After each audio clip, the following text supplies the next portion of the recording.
Well, here I am again with Jake and Paula. And I was just mentioning before I started the recording that this agenda is so extensive that they are now the record holders in terms of time taken by Prof. Bruce to review the agenda. It was about an hour and 45 minutes, and I'm not sure I got through everything. But I was wondering if we could start with 176 Piccadilly again. And the reason for that is one of the agenda items, which I really liked, was, how do you buy lots of properties, you develop lots of properties. How do you make sure you get a good deal, right? And I thought that was a great question. So we're going to deal with that. And to some extent, 176 Piccadilly is kind of an example of kind of what to do and maybe what not to do. Yep, absolutely. Because it's such a tough one to rescue, and to think about what is its highest and best use, and rather than buy your next properties, Paula and Jake, kind of seat of the pants.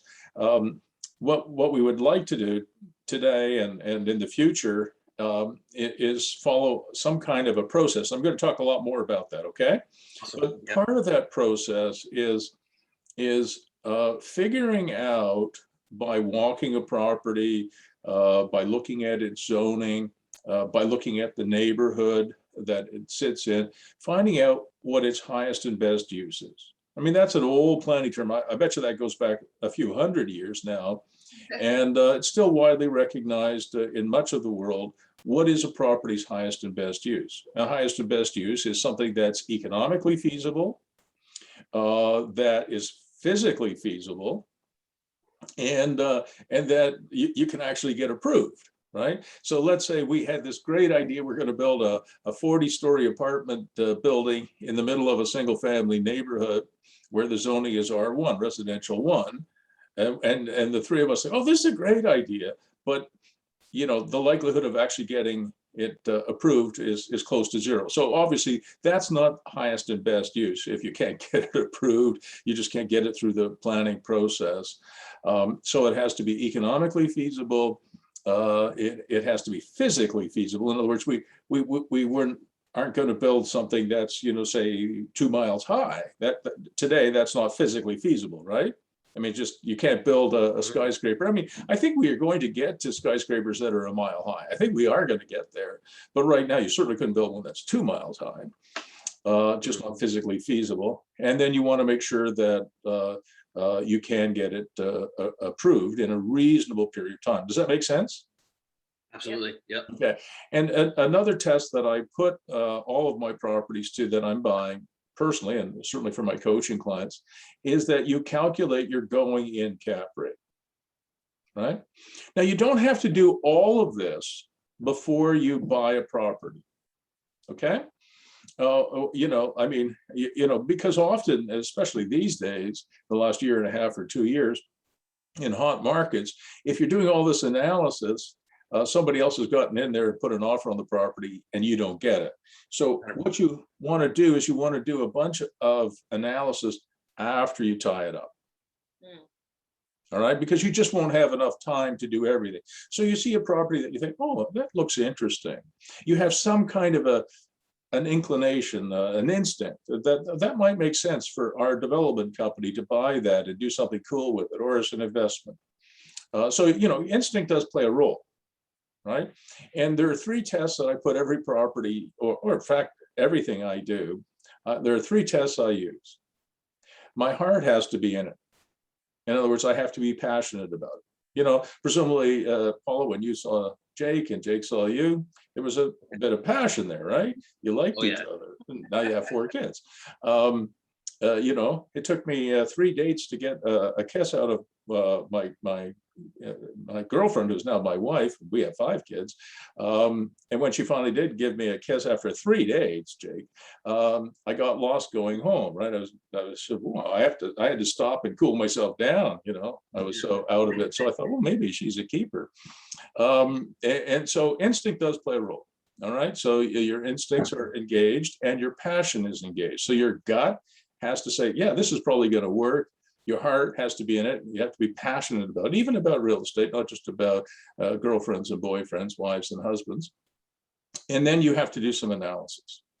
So the first 2 you can often, Paula, you probably know this, men fall in love in about 7 seconds. Oh, yeah. And women take longer, often quite a bit longer. But if you see a property, it's a lot like, finding a girlfriend or boyfriend. You kind of, oh, looks good. So instinct and passion come first, and analysis comes later. So what I do then, the process is I see something on the internet that I like, or my wife does. I go and visit the property. I get a feeling for it. My instincts are in alignment, and my heart is pumping a little harder.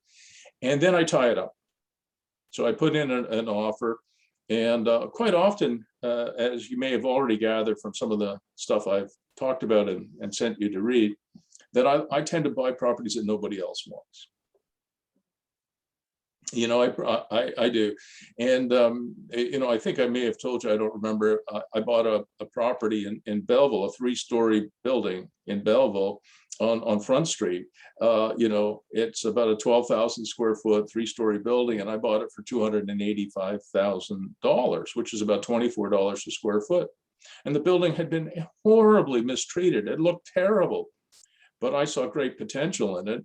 And as you guys know, you're developers, you can't build a doghouse for $24 a square foot, right? You can't build anything for 20. I mean, just an uninsulated garage is at least $85 a square foot these days. So and something else my dad told me, and he was a smart man, is again, a little bit like girlfriends and boyfriends, you let 99 of them go by, but when you see the one that you really like, you try and make that happen, right? So same thing in real estate. You don't buy everything you see, and you don't fall in love with everything you see. So, when I saw that property in Belleville, I said, we could do something really special with this building. And I put in an offer, right away. And because it was such an inexpensive purchase, I did zero analysis, so I probably broke my own rules. Okay. So rules are meant to be broken, or at least adapted. Okay.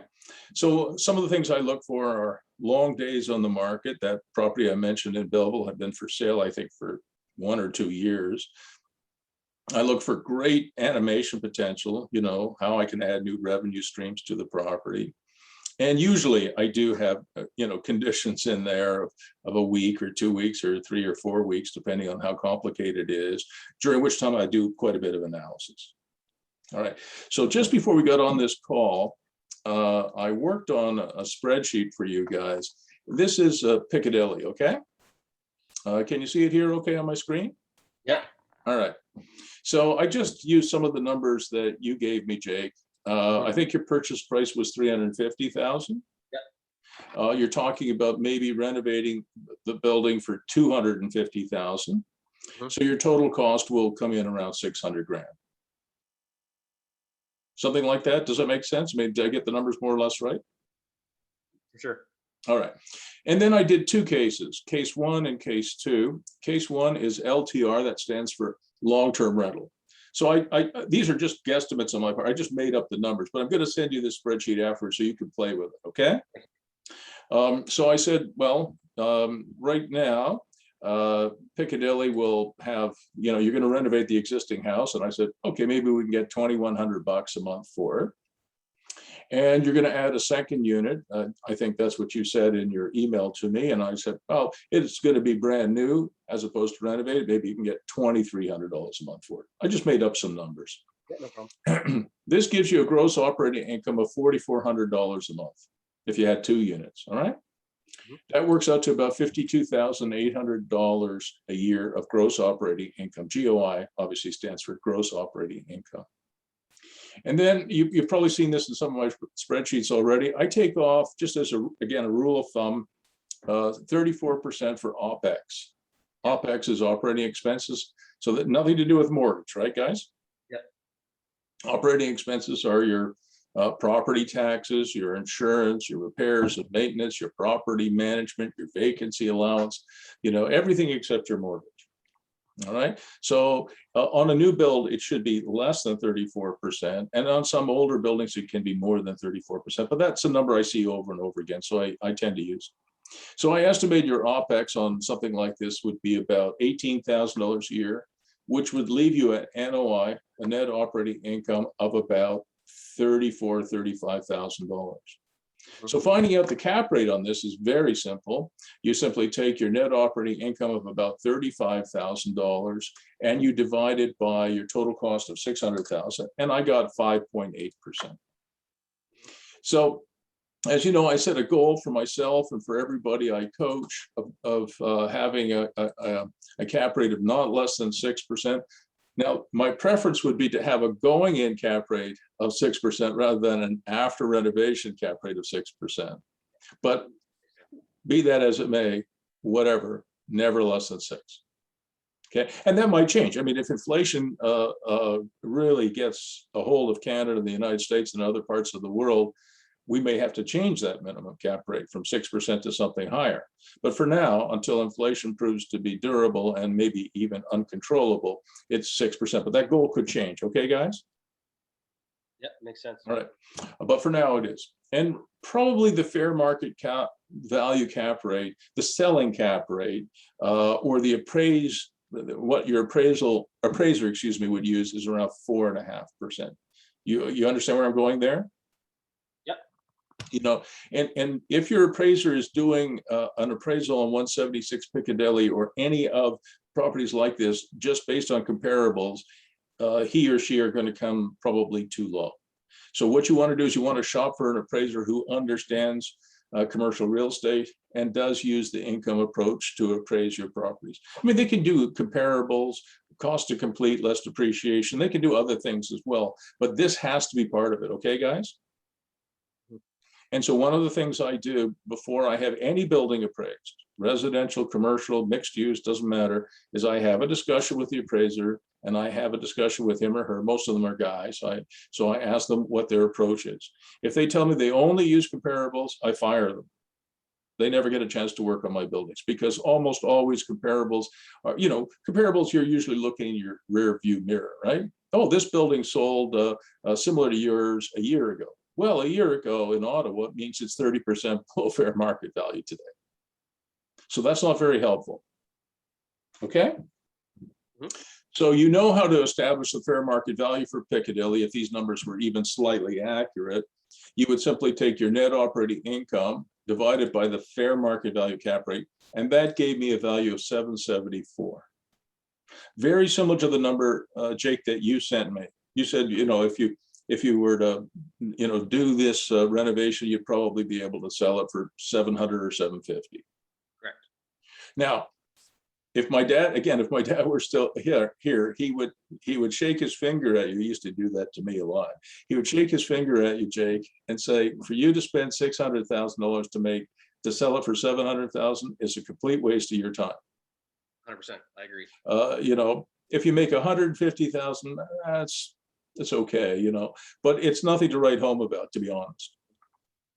And what is the one commodity that you can't get more of? Time. And your time, between you and Paula, you're very skilled, you know what you're doing, but to do all this work to make 100 grand after paying lawyers and friggin' realtors, I'm a realtor, so I can say that, it's not a great result. I wouldn't do it. So what, on my Belleville project, that one I mentioned earlier, I bought it for $285. It was going to be renovated for about 1.2 million or 1.3. So my final cost was going to be 1.5 to 1.6. And then right now we have our material costs alone are up $300,000. So my building is probably complete, not going to be 1.6 million, it's going to be 2.2 million. That's a big jump.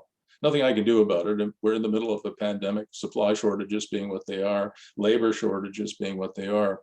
But the good news is that the appraised value when complete, before we actually started, I had it appraised as if complete, was 3.2 million. So we would have gone from 1.6 million to 3.2 million. We would have doubled in value.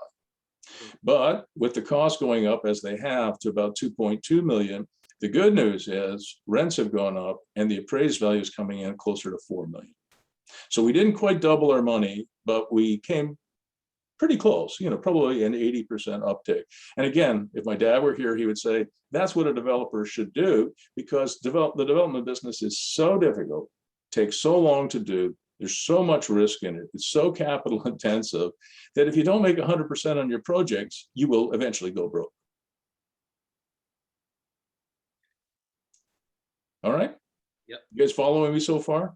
Absolutely. All right. So I did a second case, and we talked about maybe making Piccadilly, building the second unit we talked about, but making it an Airbnb place, right? Yeah. So again, I just invented some numbers, and like I said, I'm going to send you this spreadsheet, and I want you, Jake and Paula, to look at this and put real numbers in here. Okay? Because my numbers are just pretend numbers or guesstimates based on some educated guessing. So right now, Airbnb in many parts of the world has just taken off. I couldn't believe it this summer in Picton, Ontario. You know Picton, right? Two wealthy clients of mine went on a wine tour in Picton, and they're very wealthy. And they stayed in a 2-bedroom Airbnb in Picton while they did, wine tours, $600 a night. It's crazy. It's crazy. And even Belleville, which is a tiny little place, which is on the edge of Prince Edward County, wine country, a 2-bedroom is going for $300 a night, and sometimes $400 a night. It's really crazy. So what I did was I said, okay, let's put unit 1 on Airbnb for $200 a night. And let's assume that it's only about 60 or 65% occupancy. You only get 18 nights a month. It still produces pretty good income, $3,600 a month. I have to tell you, in our Belleville Airbnbs, we're at $300 a night for a 2-bedroom. And we're booked up as basically as much as we can possibly book it up. We have to have days when we change over, repairs, maintenance, cleaning, etc. But we're probably averaging about 24, 25 nights a month. Even in the winter, we're busy. Rates are lower in the winter, but we're still busy. But anyway, so I went with 3,600 for each of unit 1 and 2, which gave a much higher gross income of 86,000 a year. And then you notice here, for OPEX, I increased it from 34% for long-term rental to 42% for Airbnb. I don't care how smart you are, your Airbnb costs will be higher, right? You'll have, the good news on the platform, Airbnb platform, you could charge your clients for cleaning. So we have cleaners who work for us, and we charge them back to our clients on Airbnb, and we make a little bit of money on cleaning. But still, it is management intensive, and my wife runs our Airbnbs, does a great job. She gets paid because she gets to live here and have nice meals. But in all reality, she's an expensive asset too. So 42% is probably realistic for Airbnb. So that means your OPEX are a little bit higher, 36,000 instead of, quite a bit higher, more than almost, double what you were paying up here. And your net operating income is about 50 grand, and your cap rate is quite a bit higher, about 6.5%. Which, if you have a fair market value cap rate of 4.5%, now it's starting to get a little bit more interesting. It's about 1.1 million in terms of fair market value after completion. Any questions on this? No, that was good. I would say, I like that idea. So say if you go back to your spreadsheet, so say we're just call it I think it was 600 in with renovations and purchase, and then so can you get an appraiser to appraise that high? And if not, say we're 100 or however much short on the 25% down payment. What's a way to do that, like fund that? Like obviously we've already purchased this, so it is what it is. So if we have to come up with the money, we come up with the money. But if you're not always creating the 25% down payment. Like, what would your goal be? Obviously, to have no money in, but So one of the things that, this is probably the most important thing I could teach you today. And that is what I said earlier, use Mr. Trump's words, you're fired. You should fire your appraisers if they are not used to doing this kind of analysis. And you need to get to know your appraisers. There are good appraisers and there are bad appraisers. And nothing will tank your business faster, Jake, than a bad appraiser. They're like the gatekeepers. And they don't, even though you pay them, in most cases, they work for the bank. Yeah. Yeah. Or the lender. And they love torpedoing, cutting you guys off at the knees, or me, because they look good to the bank. So the bank can say, oh, yeah, we'll give you 80% loan to value, no problem, yeah. And you go, super. But then the appraiser comes in 20% short of your target goal. So they're really not giving you 80%, they're giving you, like, I don't know, 65% loan to value. So the appraiser looks like the hero to the lender because, and the bank says, well, it's not my fault. It's the appraiser saying that, not me. Of course, it's all BS, excuse my language, but it's all nonsense. They're in cahoots with each other. If you get an appraiser and you put them on a torture rack, the old stretch, oh God, they will admit to you that they're instructed to be at least 5% below fair market value, if not more. For sure. So the first thing that I do is I do talk to the appraisers before they show up on site. I have a call with them. The second thing I do is I get my realtors, I got a bunch of realtors who work with me, or I could do it myself. I'm a licensed broker, to do a CMA, comparative market analysis. Right? Yep. Have you ever had your realtors do a CMA for you? Yep. Okay. A licensed realtor like me is not permitted to do an appraisal. We're not accredited appraisers, but we are permitted to do comparative market analysis. And many realtors are very good at that. And if you have a good realtor who knows something about investment property, he or she can do this. This analysis is not complicated, right? I mean, it took me, 20 minutes to do it, but it's not complicated. I mean, there's more to it than this. I mean, a comparative market analysis will look at comparables. And it also may look at the cost to complete less depreciation, which is a recognized way of assessing value. You understand what that is, right? Yeah. You just look at, okay, you guys spent $600,000 on this. If you had to build it new, less whatever the depreciation is, what would that look like? And probably would look around 700 grand. So probably if I did this on a cost to complete less depreciation, I get 700,000. Probably if I looked at a bunch of comparables near 176 Piccadilly, I'd probably get around 700,000. But if you did it on an income basis and it's based on, Airbnb, then, it probably would be in excess of $1 million. And obviously that's where you're going. So you ask your realtor to do a CMA, and I'll put a note to myself. I have some CMAs that I've done. I'll send you, and you can share them with your realtors. Okay. So I'll show them how to do a proper CMA. Okay. Yeah, thank you. I'm just writing a note to myself, send CMAs. So I'll send you a couple, and they're pretty good. And they'll show you, and you say, look, I need this. And then once you have a CMA that is acceptable to you, Paula and Jake, you send that to the appraiser and say, look, I'm not trying to influence you in any way, but I did have my realtor, Billy Smith there. Billy did a CMA and took some nice pictures and shows what we've done. And I thought you should have that. And the reason I tell the appraisers that they should have it, I'm going to take off my jacket if you don't mind. It's getting a little warm in here. A lot of hot air. So the reason you do a CMA is not just to establish what's called an anchor price. Do you know what an anchor price is? Would that be like the lowest price that you want? I don't know, I'm guessing. You're on the right track there.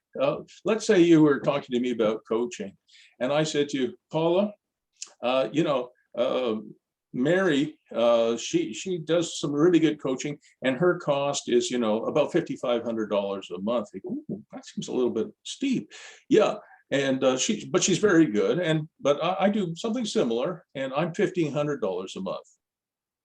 You go, "Oh, that's cheap," right? I mean, I've anchored your head at the higher number. Yes. Okay. And then when I introduce my number, you go, "Oh, that's great." If you look at ads, they're always doing that. Okay. I mean, it doesn't matter what media, anchor pricing is used all the time, right? All the time. You know, if you watch late night TV, you know, "Hey, you know, this is a Vegematic, you know, and I'll send you 2 of them, right? For a low price of $19.95, you know, three easy payments or something like that." But they always have some other thing. You know, "You should be paying for this, you know, this Vegematic, you should be paying $1,000 for it, but also it's for $19.95. The $1,000 is the anchor price.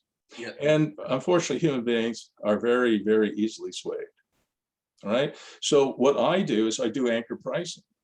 And so I send them the appraiser, the CMA, and says, "Look, my realtor," and of course it's not you, "my realtor, Billy, says it's worth 1.13 million bucks, you know, based on income." And, you know, it kind of surprised me, but I thought you should have it. But there's also another reason why you send them the CMA. If you provide proper information, Jake, to your realtor, he should put in there, or she should put in there, all the cool stuff that you've done and you are doing. Because appraisers, have you ever watched an appraiser actually appraise a property? They walk through a property in 10 minutes. Yeah, they do. They like Well- take pictures, but they're not even looking where their camera's taking. They're not even looking. And I actually had one appraiser do a drive-by appraisal, which came out about $250,000 too low. I fired him after that. You know, I was much younger then too and didn't know as much. He did a drive-by appraisal. You know, he said it was too cold to get out of my car. You know, it was freezing most of the winter. And he missed the fact that we had put a septic field in the back. Our settlement tanks were there, our AC unit. He missed all kinds of, he didn't even get out of the car to see what was going on. And so we were about $200,000 or $250,000 short on a draw. And then I fired him and I got another appraiser and we fixed it. One that would wear like a snowsuit like a kid, you know, and get out of his freaking car. But anyway, so unless they are like Superman and have X-ray vision, they don't know all the cool stuff that you've done. Like again, going back to my Belleville property, I had to do significant structural repairs, you know, steel beams and columns and stuff like that. Once you put some drywall up there, you know, the appraiser has no idea. So I give my realtor and through my realtor, my appraiser, a whole list of stuff that we've done that he or she can never know about because it's behind the walls or in the footing and foundation, all the problems that we've solved, all the money that we've spent, you know. And that really helps. And Ken, I say to the appraiser, I'm not trying to influence you, but I just thought it'd be helpful for you to know, here's a full list of the work we've done. So one of the things you can't do if you want to be successful in this business is be lazy. Okay, you have to keep good records and you have to provide good information. Otherwise, you know, bad information in, what bad information out, right? Yep. All right. So that's kind of where I'm going. So what I try and do, and what you're going to try and do, is you try and buy properties that are at least 20 or 25% below market. And you renovate and animate them and do proper leasing, and hopefully then there's a big lift in value. And basically what that means is a no money down deal is not necessarily no money down when you do the deal, but when you look at it over a period of about a year or 2 or 3, it is a no money down deal, right? Mm-hmm. That's the way I want you to look at it. I mean, it would be great if there was some, you know, magical formula where you could buy every property no money down. But if and you would be faster at this than I am, but if you could buy a property, say 20% below market, renovate it, animate it, do proper leasing, drive up the value by 60%, 80%, 100% maybe, but say 60 or 80%, then reappraise it at that number. Within 6 months or a year, people like you, because you have the skills to do it, should be taking out a boatload of money out of that in cash, tax-free cash. That's Yeah, what that's the you're goal. really trying to do. Yeah, for sure, for sure. And And go ahead, yeah. Jake, I cut you off. No, I was just gonna say, my question is probably too complicated. We'll touch on it after. You go ahead. I have it written down, so we'll talk about it. But Okay, so I'm just saying that, you know, I reread some of Robert Kiyosaki's original stuff again, you know, Mr. Rich Dad, Poor Dad. And did I tell you that I have had an epiphany when it comes to Robert? I don't know if you I don't told us or think not. so. I don't I know. don't think I did. You know, I do so much coaching some days I don't know if it's if I've said it. So if I repeat something, you should tell me. You know, everybody, you know, calls after they do a Rich Dad Poor Dad conference. I get this call. Mr. Firestone, I hear you know something about real estate. Well, I know a little bit, and then I get asked, can you find me a 100-unit apartment building that I can buy that makes $100 per unit after paying everything, including the mortgage, so I can make $10,000 a month. It has to have great tenants. It has to have super, super good property managers because I don't want to do any work. And oh, by the way, it has to be no money down. And I'll say to them, did you just do a Rich Dad, Poor Dad conference? And they go, how did you know? Because that's what most people take away from Robert's teachings. But I think they're wrong. And I haven't liked his Rich Dad, Poor Dad stuff for 30 years because of that. And it hasn't changed in 30 years. However, when I reread it, I don't think that's what he's talking about at all. He talks about his very first condominium that he bought when he was a young man in Honolulu. He's originally from Hawaii. And he spent, I think, $45,000 buying it. And he had to come up back then with 10% down. So $4,500 plus closing costs. And he borrowed that money from his credit cards. That's not no money down, because credit card companies have a nasty habit of wanting their money back, right? They don't like to let you bill stuff on their card and then you don't pay it back. So that's your money that you spent. So it wasn't a no money down deal whatsoever. However, over the next year or two, Robert did a good job leasing it. He knows how to find good tenants, paying good rates. He knows how to, he doesn't call it animation, I do, but he knows how to, you know, pimp, you know, when they say pimp your car, well, he knows how to pimp an apartment and you know, make it a little bit more desirable, drive up the rents. He understood this 30, 40, maybe 50 years ago, drive up the value, then refinance it after 6 months, a year or two. And he did that. And then his condo went from $45,000 to $65,000. And back then he was getting 90% loan to value. So he was able within a year to repay his credit card and take out, you know, probably about $15,000 of cash. And he said, this is great. And I don't have to pay tax on that. And he was off to the races. So what he really meant was a no money down transaction when you look at it over a period of time.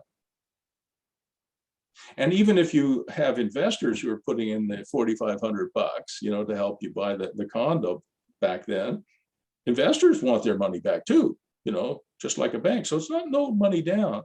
And certainly if Jake, if you and I found a deal, a 100-unit apartment building that made $10,000 a month after paying everything, and we could buy it for, you know, a toonie, you know, we probably wouldn't be calling that guy who was calling me, right? We probably buy that ourselves. So people are paying $30,000 US for that kind of training. There's an anchor for you, Paula.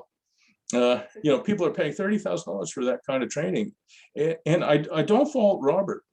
I fault the people who are teaching Rich Dad, Poor Dad, because I don't think they really understand what he meant. And I went back about 6 or 7 months ago, maybe a year ago now, I don't know. In the pandemic, I had a little bit more time. I reread everything. And I realized that people don't understand what he's talking about. And there's a more recent book that he wrote, recent being 2012. You know, I don't know if he's written anything. You know, he's getting a bit older now. Look who's talking. And in 2012, he wrote another one called "Who Took My Money?"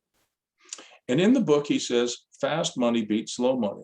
I had to reread that book 3 times to understand what he was getting at. I'm a pretty smart guy, but I had to reread. I mean, it shouldn't be this complicated, but I read it 3 times And finally, the light went on after I read it, the third time. What he's saying, and this will appeal to you guys, I'm sure, is that every year or two or three, you should go through your portfolio and find out which one or two or more of your properties are the worst performing properties from a cap rate point of view, from a cash flow point of view, and which properties have appreciated the most. And what you might find, I just went through this with a client of mine out in BC. He's a humongous property owner across Canada and in the United States too. And he bought I can't remember how many units, but I'm going to say 25 or 30 unit apartment building in Sarnia 5 years ago for $1.4 million. Wasn't very much. A nice apartment building, and it has cash flowed from the day he bought it. And he got an offer 2 months ago for 3.6 million. So he bought it for 1.4 million 5 years ago, and he got an offer at 3.6 million. And I said to him, I call him Bill, not his real name. I said, Bill, if I hadn't read Robert Kiyosaki's Who Took My Money, I might have said, well, hold on to it. But if you look at the cap rate on $3.6 million, so normally we base cap rates on the $600,000 that you paid for it, not on the 1.1 million that it's valued at, obviously. But in this case, I said, if we look at the cap rate as if it had cost you 3.6 million, what would the cap rate be? It would be small, but the appreciation has been insane. And I asked Bill, what is, do you have some alternative investments that have higher cap rates than this and have greater room for appreciation? Answer was absolutely.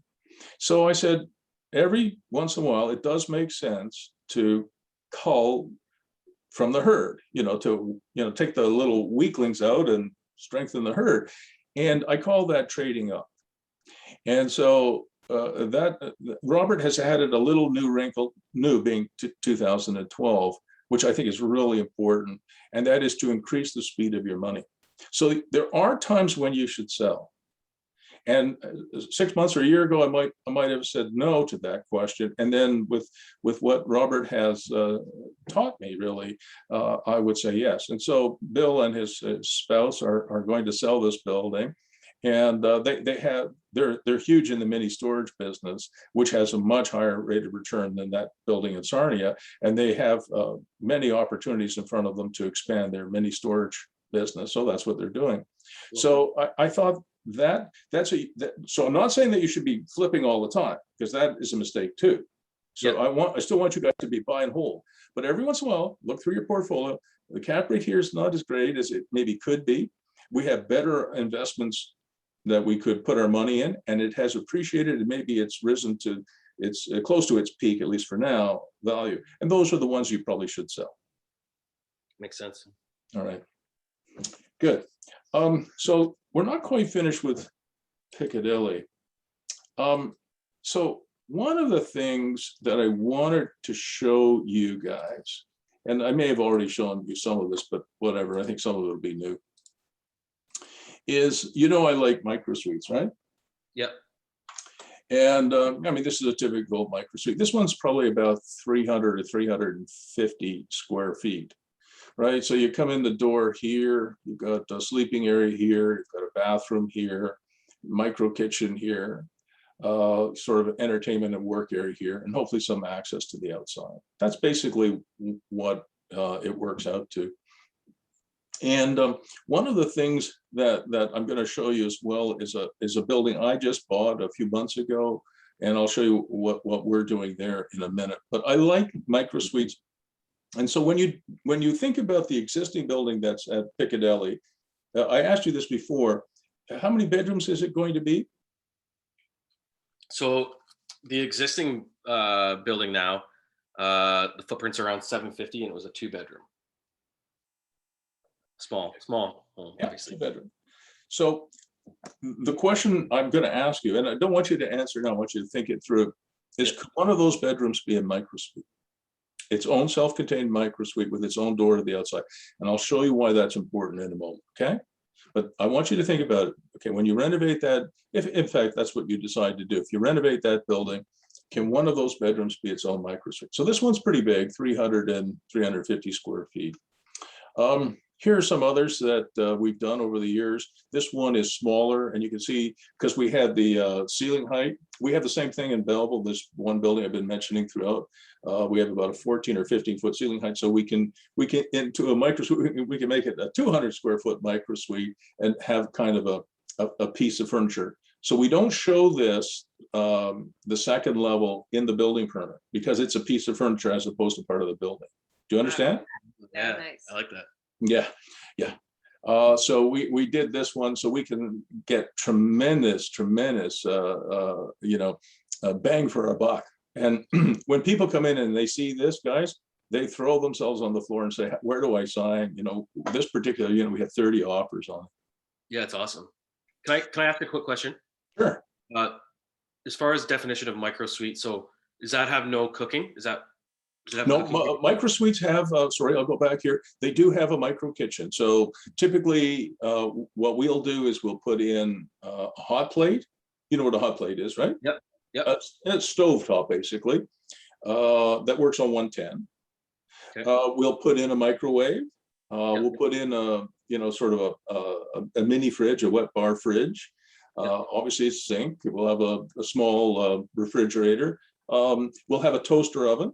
My wife and I, when we were young, we lived in an apartment, and she was a wonderful cook, even back then.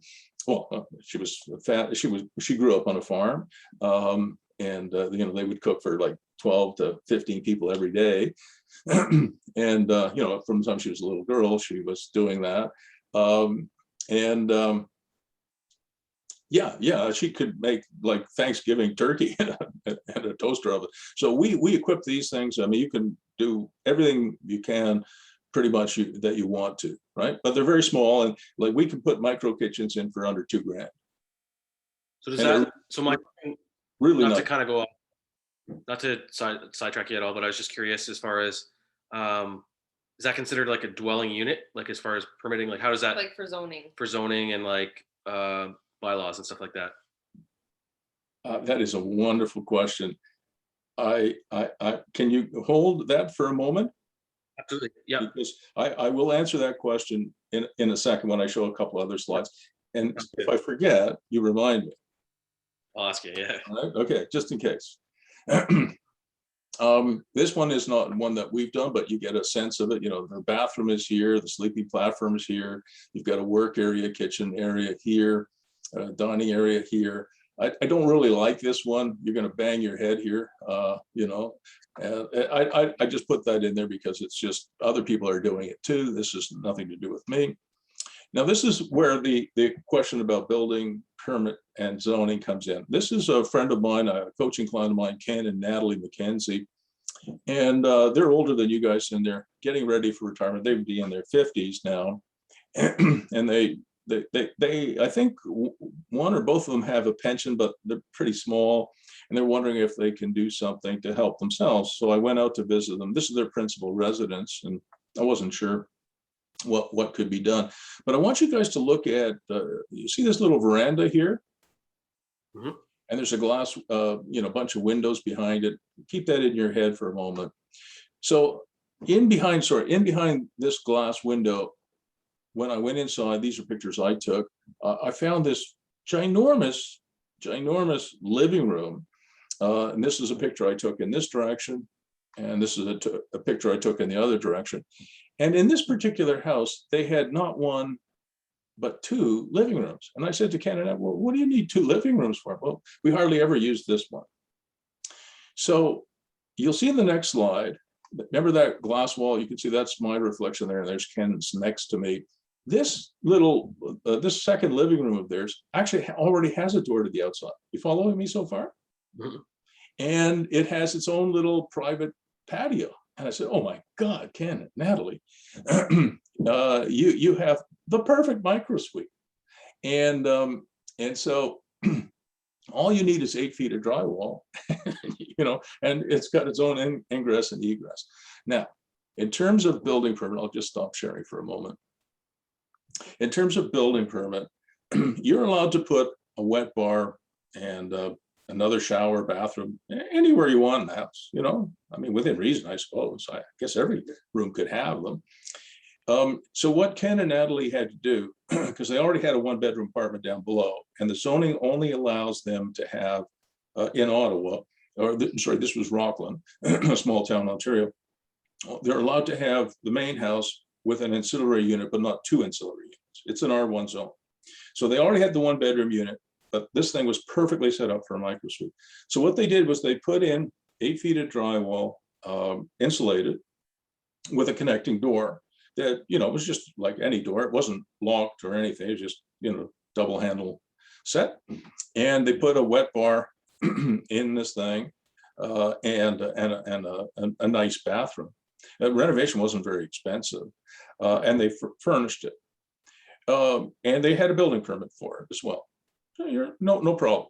Now, this is not for publication, but somehow or other, after, you know, occupancy permit was granted, or the building permit was finalized and completed and closed, that handle set was replaced by a set of lock set that locks on both sides. Yep. Okay. And of course, I can't coach people to do that, right? But that's what thousands, maybe even tens of thousands of people are doing now. Awesome. And sorry, Paul. We had a zoning issue. We wanted to use we wanted to convert the garage space into living space in one of our duplex conversions. And in order to do that, you needed to provide parking next to the house, Right. Because you're taking away the garage space. And anyway, it ended up being a disaster. So we were like, scrap it. We're not doing it. And then once the permit closed, we went into the garage and did the 2nd bedroom in the garage. We had like all the HVAC, electrical, everything going there anyway. And we like everything's built properly. It's just 100%. So Natalie and Ken did everything according to building code. Yeah, they did have a building permit for it, but I said to them, if they show it as an independent unit, it will get refused. Yeah. If they show it as just part of the house, maybe it could be, for example, Natalie's mom needs some assistance, right? She, I mean, if she could move in, she'd have her own entrance and ingress and egress, or it could be, you know, just while you were gone there for a moment, Jake, Paul and I were talking about, you know, making sure everything you do conforms to the Ontario Building Code, or wherever you are, their building code. You want your buildings to be safe. Yeah, absolutely. But you know, if Ken and Natalie had shown this microsuite as another apartment, they would not have got their building permit. So I wanted them to get a building permit. I wanted them to meet Ontario Building Code. And the only change that they had to make was that lock set, which of course I couldn't coach them to do, but that's what they did. And, you know, they rented that microsuite furnished for $1,100 plus tech package plus utilities, a contribution to the utilities. So they got about $1,350 for it. Now that doesn't sound like a whole lot, but when you look at the fact that the average Canada pension plan payout is about $620 a month, an extra $1,300 or $1,400 from your house is a huge deal.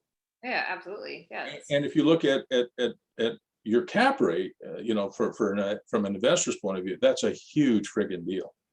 So Paula, just to build on what you said, I got to calm myself down because I still get mad about this. A client of mine had a triplex in Little Italy, again in Ottawa, and it was a big 2-bedroom apartment on the ground floor. That all he had to do was put up one piece of fire separated drywall, add a micro kitchen and a bathroom, and he'd have 2 1-bedroom apartments. And the city of Ottawa talks about having affordable housing like everybody's talking about today, which I support. So we went and we did a pre-consultation with the city of Ottawa. And they said, well, you're going from 3 units to 4, means you have to do a full site plan application. The cost for doing that is somewhere between $45,000 and $185,000. For 1 unit. And the cost of putting the piece of drywall in, my client is like you, Jake, and Paula. He's very handy. He and his dad could put the drywall, the wall in, and the bathroom and the kitchen for about $15,000 or $16,000. It would cost me more. I'm a retail buyer, so it probably cost me 30 grand. But they could do it for 15 or 16,000. So I was talking to the young planner. I said, "You mean to tell me you're going to ask him to do a full site plan for a $15,000 or $20,000 renovation?" "Well, I'm sorry, we're not actually urban planners, Mr. Firestone." I said, "You're not? It says planner on your business card. We're your regulator."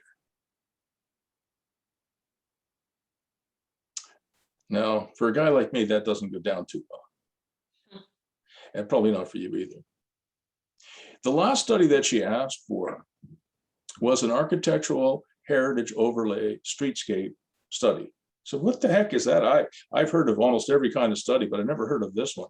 What the heck is a streetscape heritage overlay study? Well, we have to make sure, because this is Little Italy, that no changes to the outside of your buildings, of the buildings in this area, will take away from the heritage of the streetscape. I said, "I don't think you've been listening to us. We've been here for almost an hour. I don't think you've been paying any attention. This building already has two doors. It has one door to the street and one door on the side that leads to the driveway. My client here is making no changes at all to the outside of the building, zero, because we're going to create two little one-bedroom apartments. They each have their own door, and they're already there. Oh, but you still need to do the study." I said, no, I'm sorry. No, I'm not going to accept that. My client has to hire an architect and pay him between $5,500 and $6,500 to do a study that is not necessary. Well, that's what it says in the zoning. So yes. So I looked at my client and said, I think the meeting is over. So we left. And then I couldn't advise him to do this, but he did proceed to put the wall in without a building permit and the plumbing, etc. And I'm still mad about it. Here we are 5 or 6 years later. So Paula, I can't advise you or Jake or anybody else to disobey zoning bylaws or in the United States ordinances. But I can tell you, I sure as hell understand why people are doing it. Mm-hmm. Yeah, we always say the same thing. And I'm especially we really try to keep it, like we try to do everything right, but then there's times where you're just like, well, this is. It's the not to go off too much, but like the affordable housing thing you mentioned, right? Like I think I agree, it's needed, right? And there's no way they're making it more difficult to provide affordable housing. Like here in London, if you could have a little suite for someone that's really nice for $1,000, be awesome, right? They're not paying $1,800 for whatever, but you can't do it, right? So I get what you're saying. And that's kind of what we ran into with Piccadilly. Like our intention was to do like commercial on the main floor and at least 4 apartments above. But then it was like all the studies said, right? They require, it's cost prohibitive for 4 or 5 units. It's not worth it. Like if we were going to do, I understand. 30 or 40, I'm facing the same thing now. Now I want to build a small bunkie, about 542 square feet on helical piles next to an industrial building I own. And the zoning is okay with it. I mean, I've got the right zoning. But somehow or other on this particular lot, back when the subdivision was first approved, by the way, I designed the subdivision, so I'm at fault here. Yeah, they put an H on this lot. That H stands for holding. And to remove it, they're asking me to do a full site plan application for a 542 square foot bunkie on an 8-acre site. They want me to do a stormwater management plan. Now, Jake, think about this: a 542 square foot bunkie on an 8-acre site. The proportion is probably like that, right? Oh yeah. My goodness. And not to mention it. How is that going to impact on stormwater management? What's that, sorry? How is that going to impact on? Oh, I know. Yeah, it's like a. So I said to I've learned to be more patient and more polite. In my younger days, Paula, I might lose my temper from time to time, but I don't anymore. I have better control. And I do understand that he or she who loses her temper or his temper first loses. So I don't believe in losing my temper. But I told the planners, they're asking me to do about $135,000 worth of studies to build a $165,000 bunkie for my daughter. And I told them I won't do it. What I am going to do is I'm going to go talk to the senior planner at the city of Ottawa and to the mayor and to my local councillor. And I'm going to say, you guys are either going to stop pussyfooting around when it comes to affordable housing, or I am going to run my candidates against you. I'll have at least somebody to run for mayor next year. I'm pissed. I said, back when we had the city of Nepean, Ottawa amalgamated 11 small townships into one. Back in the day at the city of Nepean, if something was justified but contradicted zoning or official plan, the city of Nepean itself would take it on itself to make it happen. They wouldn't impose $135,000 worth of costs on somebody like me, a poor professor, to build a $165,000 bunkie for my daughter. They just wouldn't. Bill Leatham was head of planning. He said, look, we'll do the studies. We'll fix this. We'll go to council. We need special dispensation from council, but we do this on a regular basis. And the city of Ottawa said, oh, no, we can't do that because we might set a precedent. And I said to the young planner I was talking to, well, what's wrong with setting a good precedent? That's right. Yeah, exactly. So I am going to talk to the mayor, my local councillor, and the head of planning. And if they turn me down, they're going to rue the day. I said, we should have a process. The process for something as small as this should not be, by the way, the process that they want to put me through is exactly the same process that applied to Amazon when they built a 1 million square foot fulfillment center on Boundary Road in the east end of Ottawa for a 542 square foot bunkie. I'm not going to, I told the planners this, I said, you guys continue, you give me the list, but none of it's going to get done. And this bunkie is going to get built because it's going to get built for my daughter. You know, so there's nothing you wouldn't do for your kids, right? Yeah. Absolutely. So anyway, so now that's something you can't do like you did, Paula, by putting the apartment in the garage. You can't kind of do that on secret. I mean, it's a bunkie, it'll be there. Somebody will rat me out in 5 minutes. So I have to fix this problem, but I will fix it, or I'm going to fix them. I won't put up with it. And I'm going to get it changed. I'm not going to. Anyway, so what I want to show you was I wanted to show you a picture. Let me show you this picture. And this again is, I'm sorry we're spending so much time on Piccadilly, but it's relevant again. Good, thank you. So this thing here, did I ever show you this picture? No, I don't think so. No, I don't think so. So this is another property we bought in Belleville, Ontario. It's got two houses on it, back to back. One is a 5-bedroom house, and the other is a 2-bedroom house. And then in the backyard is this detached garage.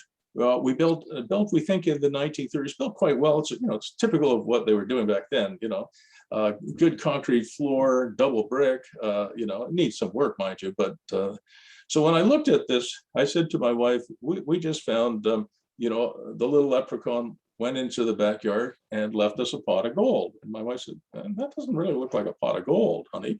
I said, no, I think it is. And I'll show you why. So we've applied to the city to convert that backyard garage into a 2-bedroom Airbnb. Nice. Yeah, that's Right? awesome. So here's the plan that we filed. It has had a few changes, but anyway, here's the original garage. Okay. Yeah. And we're going to put a little extension on here, right over here. So what it's going to have is on the right-hand side, this is going to be a bedroom. You can see a bedroom here, a closet there, and a bathroom. So it's got its own kind of ensuite. Yep. Then the main part of the garage will be the living room, dining room, and kitchen. And you notice how many doors it has. It has a door from the bedroom to the outside, a door from the main part of the coach house to the outside. And even this micro suite, if you can sort of see over here underneath this red stuff that I put on here, it has a third door to the outside. This extra thing is going to be a micro suite. Nice. Oh yeah, I see the kitchenette there. Okay. All right. So why do I have so many doors to the outside? I'm going to tell you this. This is again underlined it a little bit for you guys because you're gonna, you're young. You're going to build lots and lots of great stuff. We have forgotten design principles that our ancestors who lived 150, 250 years ago knew. If you go to a typical farmhouse, and I'll stop this for a moment.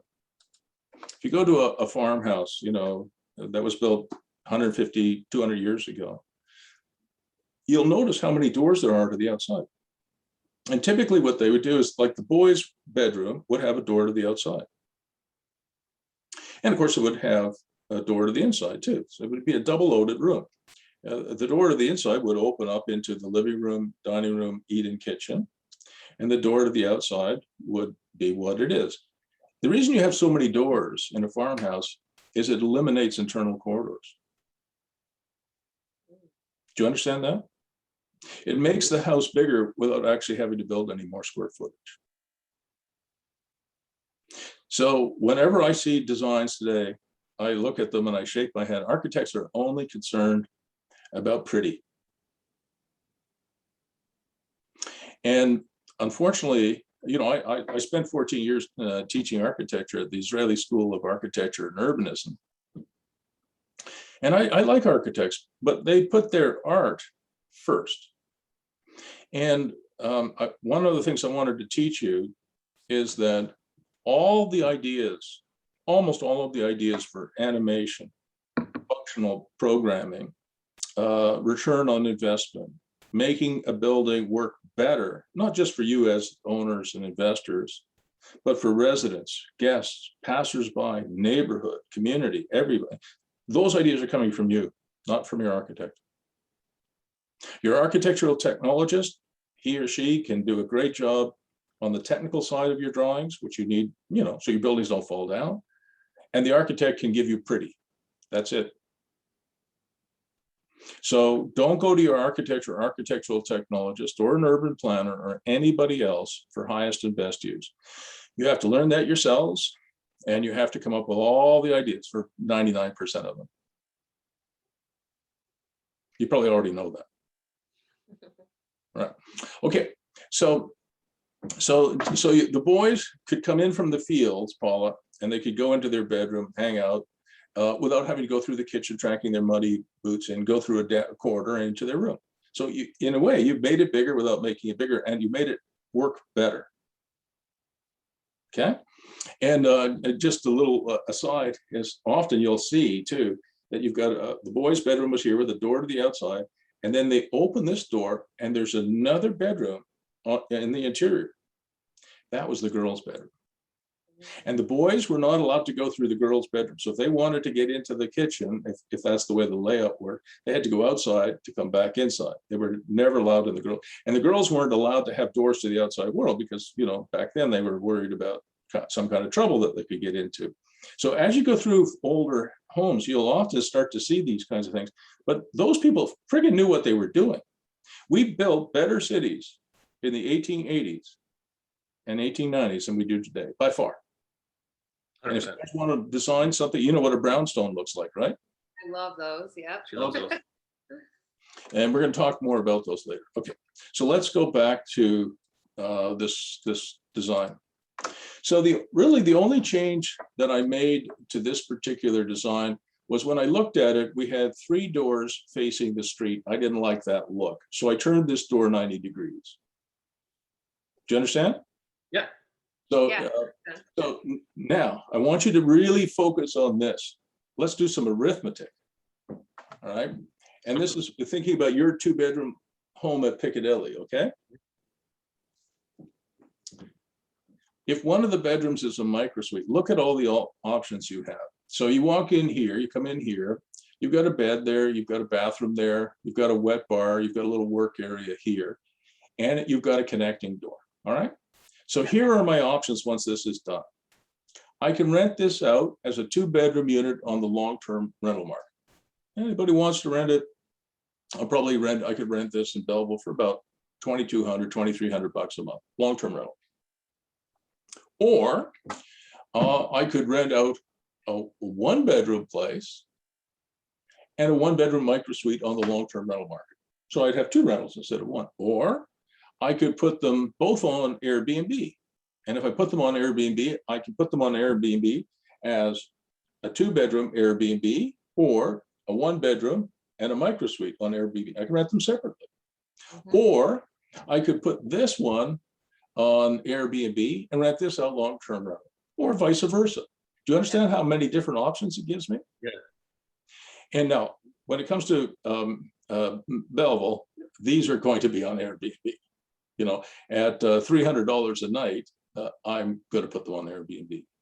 But there's another potential here, and I can't remember if I talked to you yet about the augmented tenancy idea. I have not, no. Yeah, so, yeah. So there is another option here, and I wonder if I have a picture that could help explain this. Yeah, I think I do.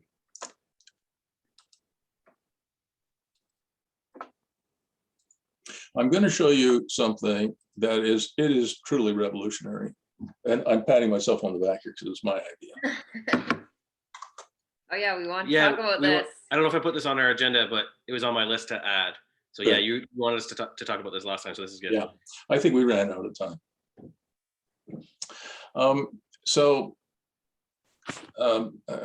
I've becoming increasingly concerned about housing affordability.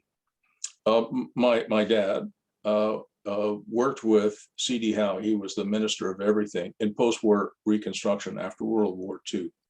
Okay. And they created something called Central Mortgage and Housing Corporation, which is now called Canada Mortgage and Housing Corporation. And I don't know how many small units they popped up across Canada, but it probably was a few 100,000 2-bedroom homes that they popped up all across Canada for our soldiers who were returning from Europe and from the Pacific Theater, having saved our friggin' bacon. Mm-hmm. And my dad, and he was a senior economist working for the government of Canada at the time, and C.D. Howe was a minister in the government, the most senior minister, I think, said, look, we got to make sure when these men come back and they want to get married, that they have a place to live, an affordable place to live. And if C.D. Howe were alive today, and my dad too, they would kick Mr. Trudeau, Justin Trudeau's ass, every mayor in Canada ass, and every premier, that we are failing your children and my children and my grandchildren. We're completely failing them. 100%. It is ridiculous that a wealthy and smart country like Canada cannot provide enough housing for our people. Are you freaking kidding me? If we could do it in the 40s and 50s when we had very little money, there wasn't a lot of money in Canada. Canada's not rich like the United States. We can certainly do it today, but we don't. And that's because, and just so you understand the politics behind it, that's because if you're, let's say, Jake, you're the mayor of London, most of your voters are homeowners. Renters don't tend to vote in municipal elections. So if you say to your planners, look, we're not going to approve any more urban land for housing, because if we don't, house prices are going to go up, and the people who vote for me are going to like that. Everybody okay with that? They go, A-okay. But they don't say that, of course. They don't come out and say, we're screwing your children and grandchildren, because that's my political base. What they do is they say, expanding the urban boundary is sprawl, and sprawl is bad. But that's complete nonsense. You understand? Mm-hmm. It is, I call these, when I hear them say that, I'll be at lots of these meetings these days on Zoom and Microsoft Teams, but I'll call them out on that and I'll say, no, well, hold on a second, sir. What you just said is untrue. And let's just be clear as to why you're saying that. 90% of your voters are homeowners and they want higher home prices, and that's why you're doing it. Let's just be clear about it. Don't pussyfoot around again. And they hate it when I do that, but you know, I'm both beloved and hated in about equal measure. All right, But so this is a solution I came up with to affordable housing, and we built lots of these in across Canada and the United States. It works pretty much everywhere. So this is a building in White Rock, BC, and it's owned by Paul Randhawa.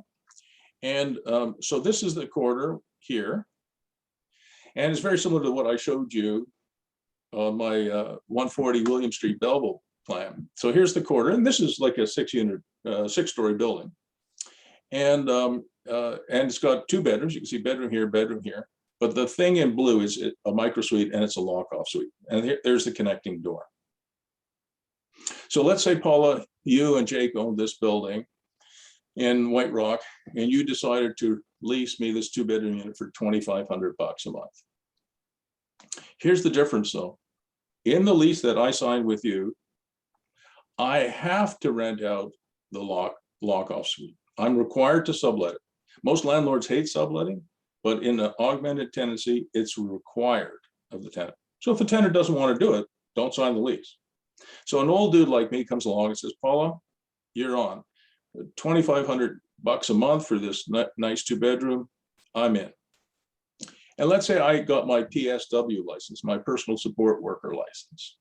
And I live in this nice green area here. You know, there's the bedroom and there's the little work area.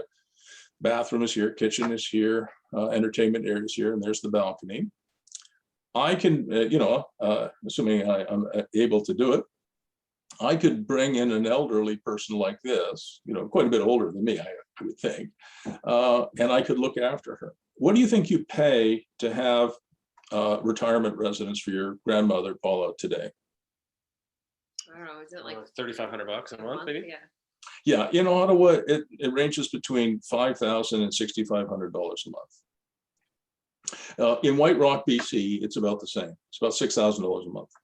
So I could rent, I could, if I had my personal support work, I could bring in an elder and put her in here. And she has privacy. She can lock the door if she needs it. And I can take care of the elder. And I charge her, instead of $6,500 a month in White Rock, maybe I charge her $4,000 a month.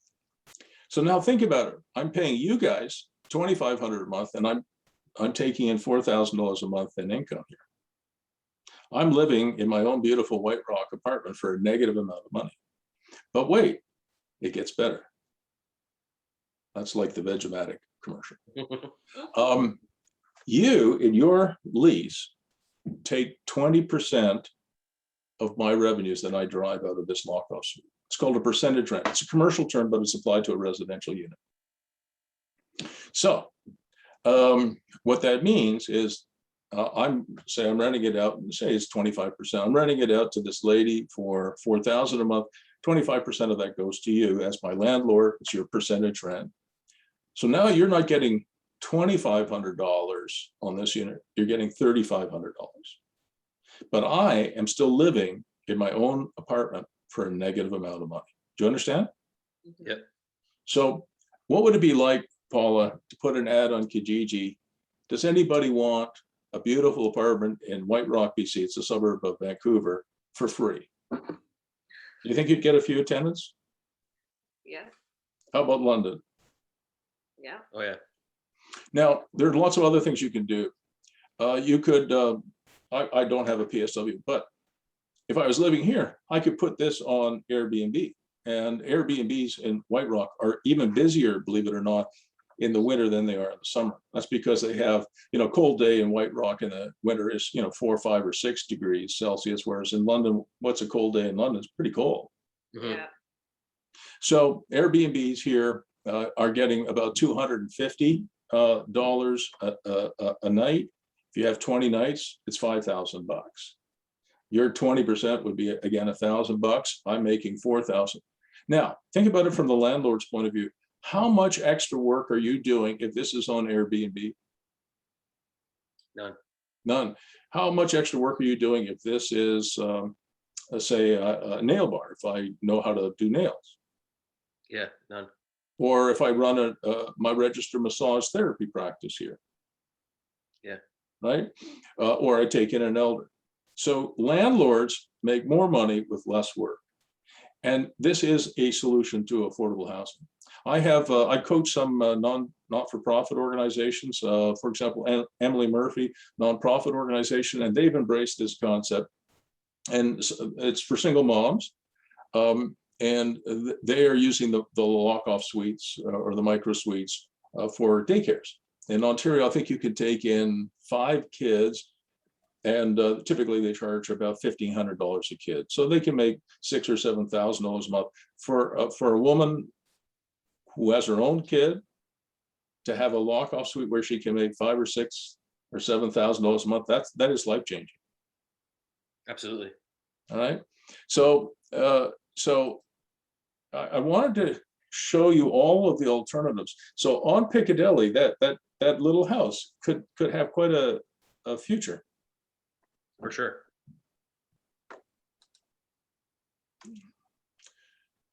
All right. So where do you want to go next? Where do you want to? Doesn't matter. Wherever you think. I'm just processing everything. I don't think that's clears up a lot of things. I think Paul and I can definitely. Now, did I answer that question about the zoning? I think I did. Oh yeah. So with the lock-off suite here, I'm going to share this one more time so that it's clear. I ran this past, I did a pre-consultation with the city of Belleville. They were fantastic. This is considered one building, not 2. Yep. But again, that connecting door doesn't have, it has handles that don't lock. Now that might change after completion. For sure. But that would be the only change. All right. So they looked at this, they loved the design, they approved it. I'll get a building permit for it hopefully soon, and it'll be a tremendous thing. All right. So one of the things I sent you was this 10-page description of what a development manager is. Did you have a chance to look at that? I did, yeah. Yeah. So clients of mine a long time ago, 2 young students, one is a business student and one is an architect. Fred was the business student and Brian was the architect. They started a firm, home building business, which has been very successful. But the first few years were a bit rocky, as often startups are. They constantly or consistently delivered their buildings late, right? Sometimes a few weeks, sometimes a few months, and that's a serious problem. So I kept telling them they need a development manager to work with them, not a project manager, but a development manager. A development manager is a much bigger picture, right? The development manager is there at the ideation stage. What is the highest and best use for this property? The development manager is there while you're going through, site plan process, or you're going through building permit application, or you're going through a minor variance, severance, whatever it is. Your development manager is also helping you with financing. He or she understands a spreadsheet and understands how to talk to mortgage brokers and appraisers. A development manager then is on site and is responsible for making sure that the project schedule is on time, right? So he or she has project management skills, but they're doing a much broader role. And then when the building is finished, there's always a bit of a shakedown phase, making sure that, stuff is working. Like we just commissioned a building over the weekend. As soon as we turned on the water, a pipe burst, right? Stuff goes wrong, right? So development manager is responsible for, on big projects, he's not alone or she's not alone. They have people working with them. Like I've done the development management thing on projects as big as $500 million. And you have a development management office. But I would rather you hire a professional development manager than somebody who could just run the schedule. Yeah, we're definitely open to that. We'd have to have a discussion on how to best go about that as far as drawing up like a job application and roles and responsibilities and well, stuff. You're going to find that there are project managers already out there who are not satisfied with their jobs, because running a schedule is fine, but it's pretty much mechanistic, right? Mm-hmm. Whereas the role I just sketched out is a much bigger role. Like my youngest son, Matthew, is working as a project manager for a big development firm. And he interviewed last week for a job with an even bigger developer as a development manager. So typically project managers want to move up, right? And you know, he's 32. He'd be a perfect hire for you. He's not available, but he'd be a perfect hire for you.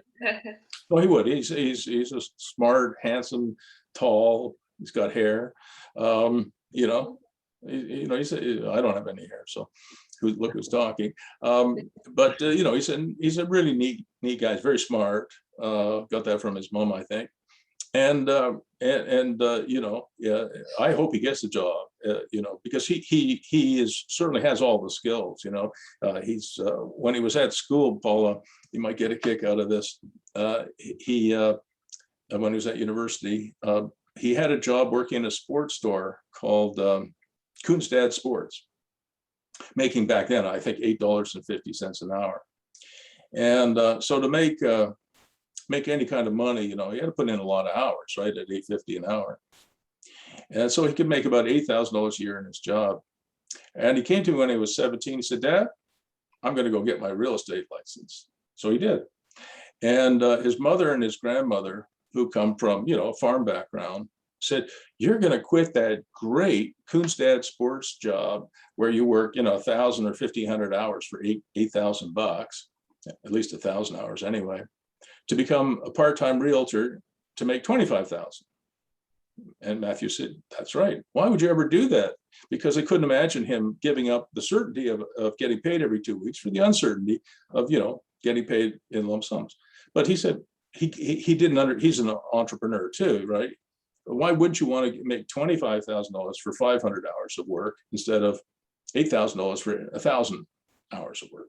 But there are a lot of people, as you know, who don't understand that equation, right? They'd rather have every 2 weeks you get the paycheck minus all the deductions versus, you know, the ups and downs of being an entrepreneur like you and me. But he was born to be an entrepreneur, and he's a professional as well. So you're looking for somebody like that.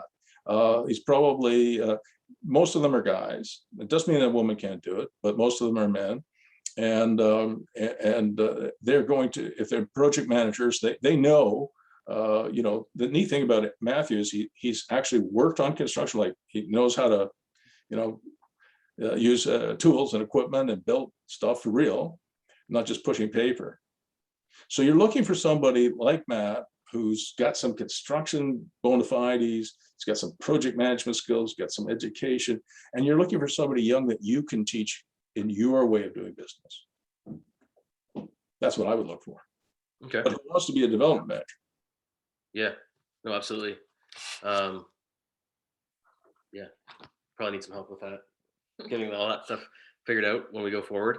But yeah, I'm definitely open to that. Absolutely. Well, he or she would be much more valuable than just a project manager. Yeah, I agree. Absolutely. And anyway, Fred and Brian, the story I was trying to tell you was, I kept saying to them, you need a development manager because you're getting hung up on everything, getting your building permits out on time, getting your financing you know, sorted out, getting your projects delivered on time. And they said, well, we got a foreman to do that. I said, well, the foreman might be a good foreman, but he knows nothing about being a development manager. And they said, well, yeah, but you know, if we hire a civil engineer, back then it would cost us $55,000 a year. We can get the foreman for 36. So, you know, I had to, you know, these are my former students. I had to fire them as home builders for a project that I was working on, because clients, they had 11 or 12 homes that they built for clients of mine. On every one of them, they were late. Like I said, some of them 3 weeks, some of them a few months. And so who was getting blamed for that? Right. And you know, to this day, I regret it because, you know, former students are, it's like a sacred thing, almost like children, right? You never want to be estranged from your former students if you can possibly avoid it. So I deeply regret it, but I just couldn't continue. I said, and eventually after I fired them, they coughed up the extra money to hire somebody who could really do the job. So don't cheap out, you know, buy the cheapest person you can, buy the right person. Yeah. And once they hired a really good civil engineer to be their development manager. He was really top notch. And today, their company, Maple Leaf Design and Construction, they do, I don't know, 50, 60, 70 million dollars a year in projects, something like that. They're not at the 100 million a year level, but they're getting closer. And they're in their 40s, very, very successful. And I do take some credit, because sometimes when you fire people, that's wakes them up, right? Yeah, Absolutely. And they go on to something better. But they still, I think, have a little bit of resentment to their old professor. And like I said, I really regret it. So I wanted to bring that up with you. I think you should look at your organization as it is and see if, and it'll make your life easier too. absolutely. Yeah, it Absolutely. sounds amazing. We need help, like obviously with the project management things, but all the other things that you mentioned, like we're guilty of those things too. Like projects are taking longer, permits, all that stuff. Yeah. Yeah, and you have so much going on. It's incredible.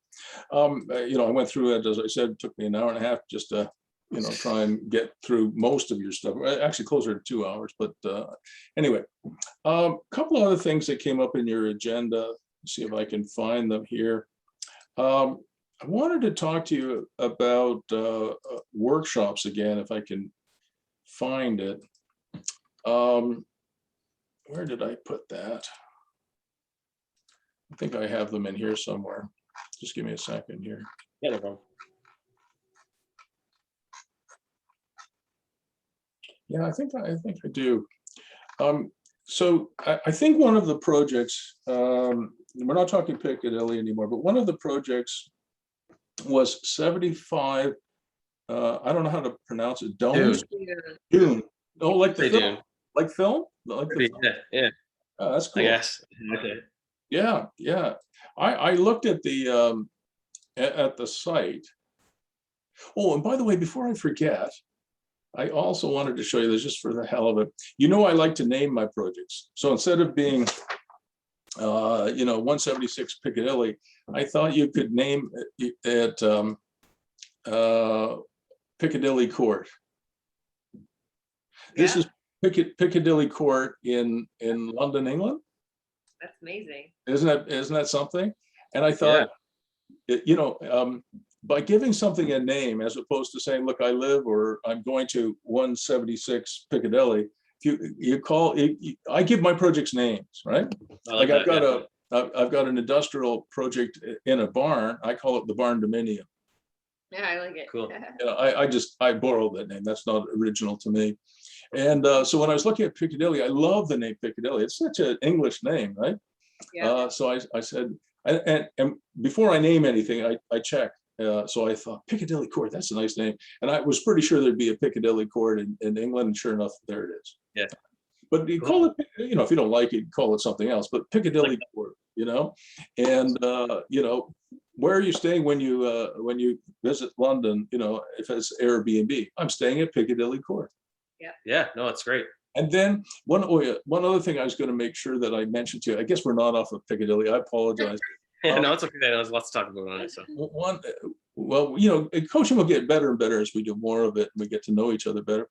But one other thing, I like naming my buildings as opposed to just, like I said, being a number. And the other thing is I like theming them. So if you like the name Piccadilly Court and you like English architecture, not this particular architecture, but I know Paula likes brownstones. If you like a certain look, you not only give the project a name, you give it a theme. And that theme is everywhere. So if it's an English theme, it's going to be English themed architecture. It's going to be English themed furniture, right? It's going to be English themed, wall art. Do you understand? Yeah. And did I ever show you Cabin Faubert? No. So this is a one-bedroom cabin in Wakefield, Quebec, literally in the middle of nowhere. And a young woman I coach, Carrie Ann, she is my client here. And she bought this building for about $330,000, literally in the middle of nowhere. And she asked her realtor what she could rent it for. Like she just, you know, she's a single mom with a 10-year-old daughter, beautiful woman and lovely child. And the realtor said, well, it's Quebec, it's, you know, in the middle of nowhere, probably $900 to $1,000 a month. It's after that she called me, right? So this is exactly what you shouldn't do when you buy property, right? Okay, so she calls me and she said, I bought a $330,000 building. I'm going to get $900 to $1,000. I'm going to lose money every month. What am I going to do? And I said, well, I don't really know. So we talked about it. And I said, do you know anything about Airbnb? She said, no, not really. What is it? And I said, well, it's a home sharing platform. And so I said, I'm an expert at it. So I said, and this is such a beautiful thing. So she named it Cabin Faubert, and she themed it with two themes that are connected. One, it's a vrai Canadian experience. It's a real Canadian experience. Now, she has people from Korea, from China, from the United States, from Germany, who come and visit this log home because they think all Canadians either live in igloos or log huts. Yeah. You know, one or the other, right? So that's okay, you know. And wait till I show you the rest of the pictures. But before we go inside, notice some of the playful elements. You know, I always add playful elements. You know that, right? Yeah. So she has a hot tub. Now, I would not put in a hot tub today. I would put in a barrel sauna. Mm. Nobody today wants to get in a bath where 15 other people have used it in the last month. Nobody. Yep. Barrel sauna is much easier to keep clean and much less expensive too. So we wouldn't do that again. She's got the barbecue out here. She's got a music system out here too, which you can't really see. And she has a fire pit too somewhere. So it's called Cabin Faubert. And that's part of the theme. Everybody who comes gets a bottle of wine, because the other part of the theme, which is extremely important, is she themed it as a romantic getaway. No kids. Leave your kids at home. Yeah. Now that was her theme, not mine. And oh my God, this thing is amazing. I'll tell you more about the financial results. You notice how the theme is everywhere. See how the cupboard doors are barn doors? This is her living room. Notice all the board games. It's very important. You know, romantic getaway. Don't just, you know, be on your phone all the time or your laptop. You know, how about you play a board game with your significant other? That's the kitchen and the dining room. Another picture of it. There is a loft here. You'll see it in a minute. That's just another picture of the kitchen. Another picture of the kitchen. Here's the main bedroom. Again, look at the shutters here. I like that. That's cool. Barn doors. The Oh, theme is yeah. everywhere. You understand? Everywhere. Like Carrie Ann, you know, she didn't know what to do with it, but she's a smart person. She got it. I mean, look at this. When you close those, it's dark, so you can, you know, have privacy and all that good stuff. But look at how it looks, and look at the furniture that she put in there. This is the bathroom. It's beautiful. There's the loft, and up in the loft, more games. I can't show you. I don't think she has pictures on here yet of all the games she's put up there, but she's got foosball tables. You know what those are, right? Yeah. And stuff like that up there. They're the what do they call them? Adirondack chairs. There's a closer view of the hot tub. There's the fire pit. Very important. All right. Okay, enough of that. So what happened with Cabin Faubert has been nothing short of like a phenomenon. She's been making between $5,000 and $6,200 a month since she started. That's about now 4 years ago. Now the difference between making $900 or $1,000 and making $5,000 or $6,000 or more, that's a big change. Yeah, it is. And you know, if you're a single mom bringing up your own only daughter, that is life changing. And then this year, you know, I helped her buy another property not far away. This one is themed as well, but this one is going to be a family theme, right? And we're going to get her income, we think, in the next 2 years to about $11,000 or $12,000 a month, maybe a little bit higher. that's a big difference from where she started a few years ago, right? And her level of confidence is off the charts. So theming is extremely important, and naming is very important. All right, enough of that. I think I've nailed that one. All right. A couple of other things, animations that I think we've talked about, but I'm not 100% sure we've covered them to the extent that I would like to. A couple of other things I wanted to show you on the theming, so sorry, on the animation side of things. And don't forget, we got this recorded, so you'll have it if you need it. All right. Yes, thank you. So I wanted to show you just how small these microsuites can be. UBC completed about 2 years ago, maybe 2.5 years ago, a building on campus, and their microsuites are so small, they don't call them microsuites, they're called nano suites. Oh, geez. Nano is very, very small. Yeah. Right? And I just wanted to show you this as well. So there's, you can see that there's a little fridge here, a hot plate. They don't even have a microwave. I would have put a microwave in and a toaster oven, but this is what they did. Here's the inside of it. They do have windows, but the windows look in, at least in these rooms, look into an atrium. The bed on the left-hand side of the screen turns into a desk, which turns back into a bed. They do have a full bathroom in here. And here's the floor plate. So here's you come in, there's your bathroom. You have a closet such as it is to hang something up. There's your kitchenette, open space for storage, which is not much. The bed turns into a desk. The desk turns into a bed. 145 square feet. Wow. Wow. Well, as a student, would you rather rent a house in an entire, like a house and like shared kitchen? No, I'd stuff, much or would you rather have have that. this? I'd Yeah. rather have this too. Well, I'll tell you something that the microsuites are the hottest single thing in real estate anywhere in the world. Shanghai, Amsterdam, Stockholm, London, Ontario. And for exactly the reason that you said, Paula, and that is nobody wants roommates anymore. No, or like share, like I shared a house with 6 other people going to school. It was the worst. No one would clean Worst. up after. Yeah, You well, go what to, like, happens is, dirty. if the three of us were sharing, I come home and said, who drank the last of my beer? Of course, you guys look at each other, not us.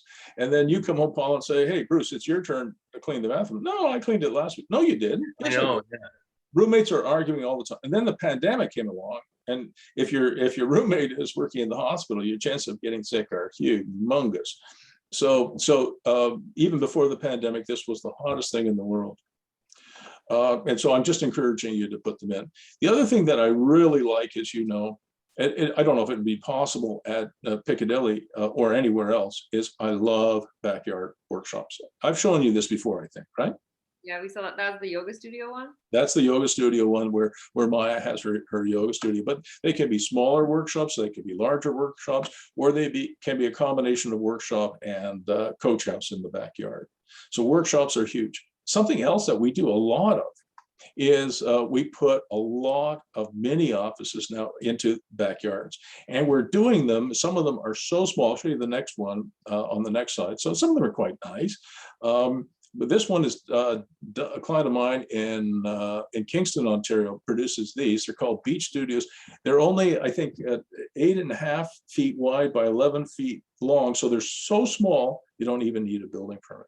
Yeah, I like Nice, that. yeah. And we have been putting them in the backyards of our properties, left, right, and center. And even before the pandemic, but since the pandemic, let's say, you got 4 kids, I got 5 kids and 3 grandchildren and mother-in-law. And if I need a place to go, I'll go into my backyard mini office, So fairs can produce these things for about 11 or 12,000 bucks. And we rent them out for between $500 and $600 a month. So do you rent those out to the existing tenants usually, or is it someone? No, to the existing tenants. Yeah. Although bylaws, by the way, require that home-based businesses are legal, right? They are legal. So you are not technically, under most bylaws, allowed to rent them to somebody not there. But I can tell you that we have a workaround for that too. I'm the master of the workaround. You guys have figured that out by now, right? So if you had a backyard mini office, and nobody in that 6-unit building that you're going to build on Dune Street wanted it, which I doubt somebody will want it. But if nobody did, what we do is we do an augmented tenancy. So what we do is, I've got one of my clients, he has a huge backyard workshop, huge, it's like 1,600 square feet. And the city wouldn't give him a permit unless he signed a letter in blood, I'm kidding about the blood, but signed a letter saying that he would only rent to people who are living in the main house. His first name is Alex, and Alex said, should I sign that letter? I said, sign away. He said, but I'll only, no, I said, sign away. So he did. He rented, so this particular project, he has a really, really cool house with a 1-bedroom apartment at grade, a co-working space at grade, and then a 4-bedroom apartment upstairs. And the 1-bedroom apartment is rented to an old lady, she's probably my age, but I think she's an old lady.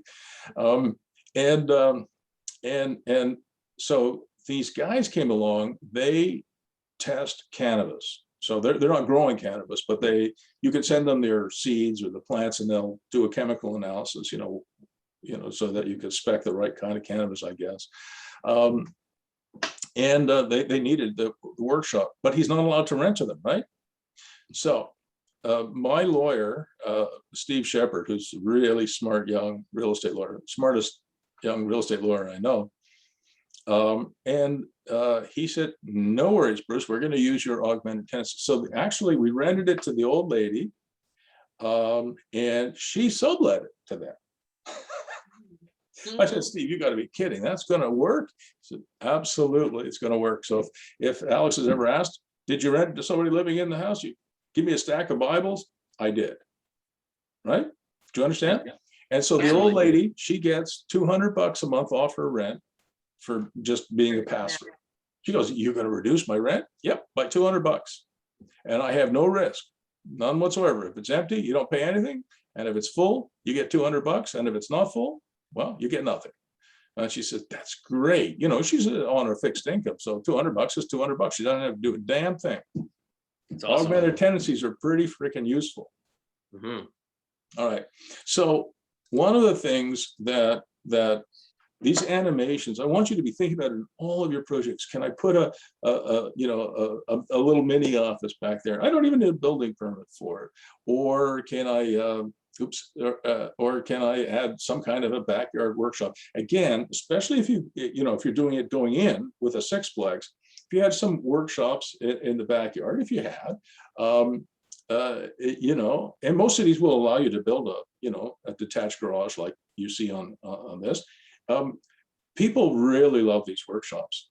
I have a number of buildings that I converted to this mini workshop thing, and I just wish I had more of them. I'm trying to buy some more buildings right now, which I'm trying to buy an 80,000 square foot building. I'm going to divide it up into probably, I don't know, 80 or 100 mini workshops. I mean, you just, as fast as I can build them, I can rent them. All right. Wow. And if you think about it, Paula and Jake, if somebody has a workshop and an apartment, the apartment is a liability, as Robert Kiyosaki would say, but the workshop or the mini office is an asset because they can use it to make money, right? In that little mini office, you could run your RMT practice in there. For sure. You don't need much of a space, a little bed and some nice music, right? For sure. So here's another one that I wanted to show you. I'm selling you the workshop idea for sure. This is a project that's owned by an architect in Gatineau, Quebec, a former student of mine, Eric Rossman. And he and his wife, Sarah, bought this building for about $450,000. And it has a few apartments here. And he said, Bruce, you're the king of animation. Can you give me some advice on this? So I went over there, and there were a few little things that he could do to improve the revenues up here, but not very much. I said, I really don't know that we can do much with it. And as we were leaving, I saw this. I said, what the heck is that overhead door, Eric? He said, oh, that just leads to the basement. It's old and ugly. I said, well, I don't know. I think we should go look for it. So we went down there. Can you see the picture on the right-hand side? That is the basement as it looked like back then. And I found this little guy in there. right? The guy on the left, he was sitting there with a pot of gold and smiling and his 4-leaf clover, the leprechaun.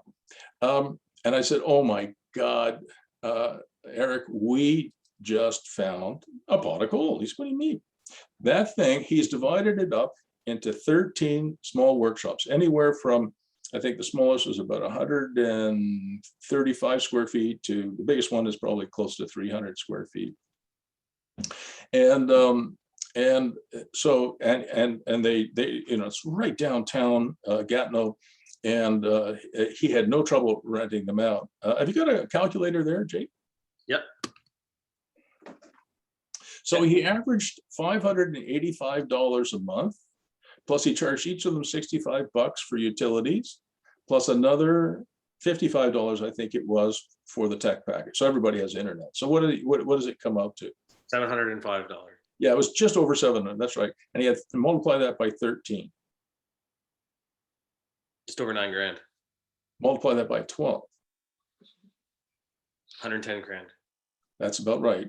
Now, multiply that by 0.66. Remember, I take off 34% for all the OPEX. So multiply that number by 0.66. What do you get? 72,500. Yeah, it wasn't quite that high. He ended up with about $60,000 of net operating income. And if you divide, just take that number just for the hell of it, and divide that by 0.045. 1.6. Yeah, you understand? He added over $1 million in value. Yeah, it's crazy. This is awesome. Over $1 million in value. Now, again, some of those workshops are rented to the people upstairs, but some are rented to just folks in the area. And again, he had to use augmented tenancies to get around the bylaws there, all right, to make it legal. These bylaws are horse manure, in my opinion. They should all be changed. They should be junked. Yep, But you understand, like, that building went from 450,000 when he bought it to close to $2 million today. And that's only about 2.5 years ago. crazy. It's awesome. Yeah, it's fantastic. So he and Sarah, they put in a mortgage in place this year, actually. I think it was a 1.3 or $1.4 million mortgage. It took out like $600,000 or $700,000 of tax-free cash. So they definitely send me a Christmas card every year. I bet, yeah. That was a hint. All right, so let's talk about these things, these brownstones, for a moment, because I know Paula likes them and so do I. So Paula, these brownstones, these brownstone buildings that you see in Harlem, in Brooklyn, in Toronto, many of them were built in the 1880s and 1890s, 1910s, 1920s, so well over 100 years ago. And when I say we built better towns and cities in the 1800s, 1880s, 1890s, I'm referring in part to this. And as you know, if you look at this picture here, there is something called the garden level suite. You're aware of that? Yeah. Yeah. So underneath all of these homes are really nice apartments. And so what happened back in the day was the rich folks lived up here, and then their gardener, cook, nanny, housekeeper lived below, right? Upstairs, downstairs, right? But this is a design waiting to be reborn. And I mean, just look at how beautiful some of these are. So here, this is the garden level suite, right? They call it garden level because it's really not a basement in a way. And here's a project by a Toronto developer. He's an Iranian Canadian. I've forgotten his name for the moment, but he's very, very, very well known in Toronto. And he builds these townhouses that sell for $3, $4, or $5 million. But look what they're missing, Paula.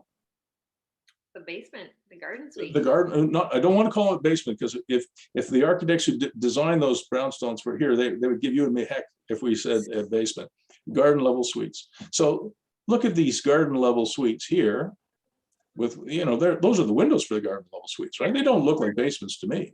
Oh, they're above grade. Yeah. So he's producing Sam Mizrahi. Sam Mizrahi. Do you know the name? I don't think I do know. But he's very, very, very well known in Toronto and builds beautiful stuff. It is beautiful.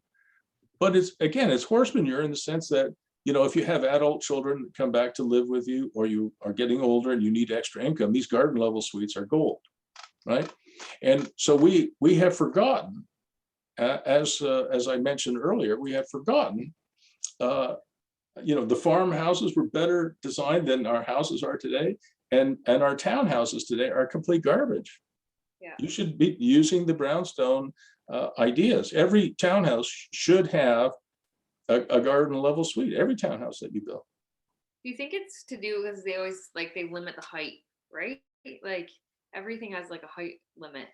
Yeah, often you can get that changed with a minor variance. I don't really like doing rezonings because it takes so long and it's so expensive, but minor variances, you know, I do them all the time. I do them myself. I apply myself. I show up at the planning committee or committee of adjustment, excuse me, myself. I don't need a lawyer or planner or an architect, nothing. I can do the drawings myself. I show up and say, I'd like to do this, this, and this. Here's the reason why. And I think I've been to the committee of adjustment over 200 times, and I've only lost one.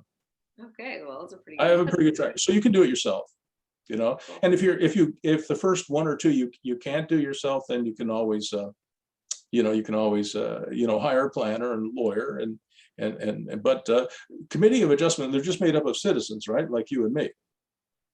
All right, they're not counselors, they're ordinary citizens, and they actually prefer hearing from the owner as opposed to a hired gun. Yeah, that Okay. makes sense. Yeah. All right, so you should learn how to do minor variances. That is easy. The zoning, you need a planner and a lawyer to do that. That's crazy expensive and difficult. So while we're dealing with that, there was one last thing I wanted to show you, and I think we may have talked about this too. What one of my former students, Salem McDonald, is doing. I think I showed you that. Yeah, Do you remember did. that? Yeah. But I don't know if I actually showed you one of his projects. I don't think you did. No. Or did No, you? I remember I did that The crappy drawing. Yeah. I actually wanted to show you. So this is one, it was done in Ottawa, 147, 149, 151, 153 Elm Street. And, you know, these are, you know, really good, except, you know, I couldn't get them to do every, you know, Salem has his own mind. I mean, I'm just the coach here. So one of the things I would have done if I was doing this again with Salem is we would have turned the ground floor into its own microsuite. Right. So again, it just gives you that much more flexibility. So it would have been more like the brownstone, if you follow what I'm getting at. Yep. This would have been a microsuite and another microsuite here. But anyway, he gets, so on every infill lot, he gets, these are the two at the front, and then you can sort of see it here, two at the back. Okay. So you can see on the same lot that where everybody else was building doubles, he was building 4. And what I wanted him to do was essentially build 8. Right? Each one of these would have had a microsuite at grade. And in fact, in these two at the back, and I think we could get them approved now, would have had a coach house. So we might even end up with 10 units. And the coach houses might have lower level microsuites too. So we might end up with 14 units. So the two, are they on separate titles? Yes. Do you remember the drawing that I showed you? Yeah, Yeah. I think I think you just Yeah. did it with So you can see it here. It may not be big enough, Paula, to see, but you can see that each one has its own title. So this block here has frontage here. You understand? Yeah. And this block here has a frontage that has a little kind of neck that sticks up here and belongs to that. And another piece that goes up here and belongs to that. So you actually end up with 4. So these are freehold units. Okay. They're not condos. There are some common elements that have, you know, where we agree to, you know, plow the snow together. But there are no, it's not a condo, and that's very important. So they're all freehold. Bruce, does he sell them or keep them himself? So do you see how it works here, Paula? Yeah, I see that. Yeah. Right. So each one is on a separate title, and you can see how it works. Right. Clear as mud. Yeah. What would the zoning have been on that? So here's I think that would have been an R4. Okay. But if you do it right, you can probably get, you know, the 2 brownstones at the front, 2 at the back. So these are back conditions, all of them freehold, and all of them with microsuites, which are legal, right? The Yeah. lower level garden suites. So you actually end up with 8 units. And if you can get the coach houses at the back, you might even end up with more. But even if you could just get the 4 brownstones, each with their own microsuite, that would be friggin' awesome. Yeah. And they're all on their own title. So what does he do? Salem sells them. Okay. So Jake, I think I mentioned to you that that what Salem does is he does not do any pre-sales. Do you remember that? Yep. Yeah. I remember Because you- he doesn't really like people. You know, I told you he goes away every summer for 6-7 weeks into the forest by himself with a gun and a pack, and comes back hopefully every 6 or 7 weeks after spending time in Alaska, the Northern Territory, whatever. He just goes away. So he wants speed of execution. Plus, he has good taste. So he specs everything, and he and his dad build them. He makes about $150,000 to $200,000 a door. So on a project like that, he would have pocketed anywhere from $600,000 to $800,000, and he would do anywhere from 4 to 8 to 12 a year. Like, I think the most he's ever done would be 12. I mean, I call him a kid. He's not a kid. He's in his late 30s now. But you know, in a bad year, he makes, you know, $800,000 a year for himself, which is pretty good. And not that many 38-year-olds make that kind of money. And if he applies himself, you know, he can double or even triple that. He's had years where he's made over $2 million, right? So, and that's his model. That's all he does. But I can't get him to do the brownstone and the garden level suite. He said, nah, I don't need the headache. I'm making enough money now. So what do I need the extra work for? Yeah. How do they go about like titling those individually? You know? It's kind of like a townhouse, so right? Like it's no different. And same with a semi. It's exactly that. It's a townhouse. So I'm going to go back to maybe I went through it too fast. Hang on. No, I saw it. I was just curious. Yeah. So what he does is he bought this. I want you to make sure you get it right. So he bought this lot. It was all one lot, and I'm sure it was an R4 zone. Okay. And there's plenty of R4 zones in Canadian cities. Yeah. You know, most of them. Ottawa has tons of it. So he bought this lot, and like I said, most developers would have put a double on here. But he's smarter than the average bear. He got 4 of them. And so he applied to the city for a building permit, and then he got all of these individually titled, right? So you can see how the one in the back has what I call a little neck sticking up here. So the frontage is this much, right?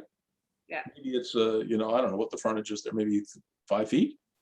Yeah. So I'm assuming a minor variance for frontage, or how did he?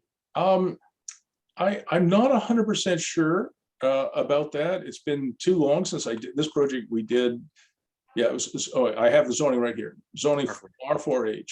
Sorry about that. I should have looked at that first. So I don't remember if he required a minor variance to get all the severances approved. I don't remember, Paula. I should remember, but I don't. But he's got such good relationships with the architectural community, with the planning community, with the city, with the building plans people, with the committee of adjustment, that my recollection is he's never been turned down on one of these. And the city itself is trying to intensify, and I bet you London is no different. Well, they say they are. They say they are, but Yeah, I get that. They're full of hot air. Yeah. But anyway, it can be done. It is being done. You know, and you cannot take no for an answer. If you take no for an answer, you won't do anything, because the planners, most of them have a one-word vocabulary. That word is no.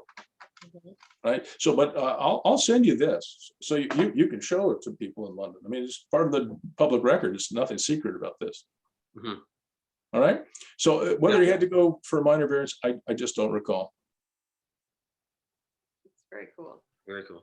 Okay. One other thing I'm going to send you before I knock it off for now is you asked me, you know, what are some of the things that you should go through in order to buy property? And we, right at the beginning of this recording, we did go through some of that, you know, sort of, I just was waving my hands in the air. But I wrote a 4-page how to buy low even in a hot market. So I'd like you to read this and see if that helps you with some kind of a checklist, okay? Yeah. All right. And it does require discipline to be successful in real estate, because it's very easy to lose money. Losing money is easy. Yeah. It's making money that's hard.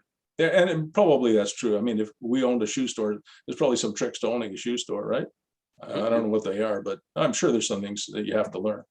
So, but real estate is much more complicated than pretty much any other industry. I think it's probably easier to build a SpaceX rocket than to put together a big project. Yeah. It's been great to see you guys. I hope this was helpful. Oh, Very helpful. always, yeah. And so I need to hear from you though in the next couple of weeks what you're doing. Like when you gave me that mid-month report, Jake, that was a big help to me because it We'll helps do that again for sure. understand. So when questions come up, when barriers come up, when people say things to you like planners or anybody else or lawyers say things, oh, you can't do that. You have to question everything. Do you understand that? Because they give you one last example before I let you go. I put in, I do a little bit of, lending from my RRSP and LIRA. I lend money to people who need a little help.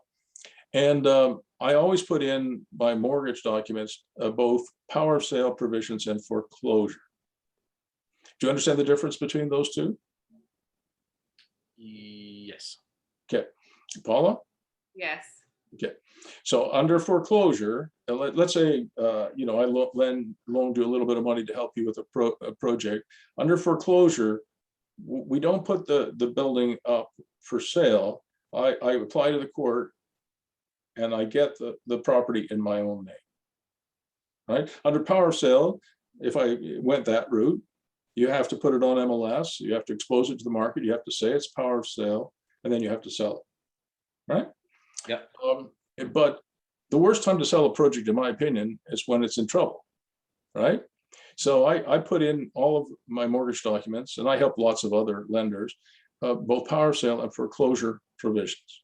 So the lender has the option to do one or the other. Under a foreclosure, if I kick you guys out, you're not doing a good job, Paula, Jake, you're done. By adios, I'm going to own this property. I'll put my own people in place. We'll finish it. We'll rent it. I can keep it. I could sell it. But if I sell it, I make some money. I get to keep all of that. You don't get anything. Under power of sale, there's any money left over, you get a little bit. You get whatever's left over. So foreclosure provisions are very, very, very powerful. And you should never lend money without it being in there, because the worst time to, and if I decide to sell I've foreclosed on a few properties. If I sell them, I don't have to disclose to anybody. I own it and I can do whatever I want with it. So I don't have to, when you put power of sale, it just brings all the vultures out of the woodwork, right? So anyway, yeah. I put that into one of the mortgage documents for a young entrepreneur who's helping. He was buying a property, a rural property of 100 acres, and it was quite a nice property. And I tell him, I said, listen, I want you to be successful, pay me back. But if you don't, I'm kicking you out, I'm going to own it. He says, really? I said, yeah, I'm going to foreclose on you. So I just want you to know that, right? He says, I get that. Then he talks to his lawyer, and his lawyer calls me and says, well, that's illegal in Canada. I said, did you get your law degree, in the mail, from India? And he said, what? I said, did you get a mail ordered law degree? Because you don't know what you're talking about. I said, I'm shocked that you would call me up and say that. You're wrong. Foreclosure is legal in Canada, everywhere except Quebec. Right? Quebec has its own rules. It's very different. It's its own planet. I love Quebec, but it's different. So foreclosure is perfectly legal in Canada, and the guy certainly is no friend to me.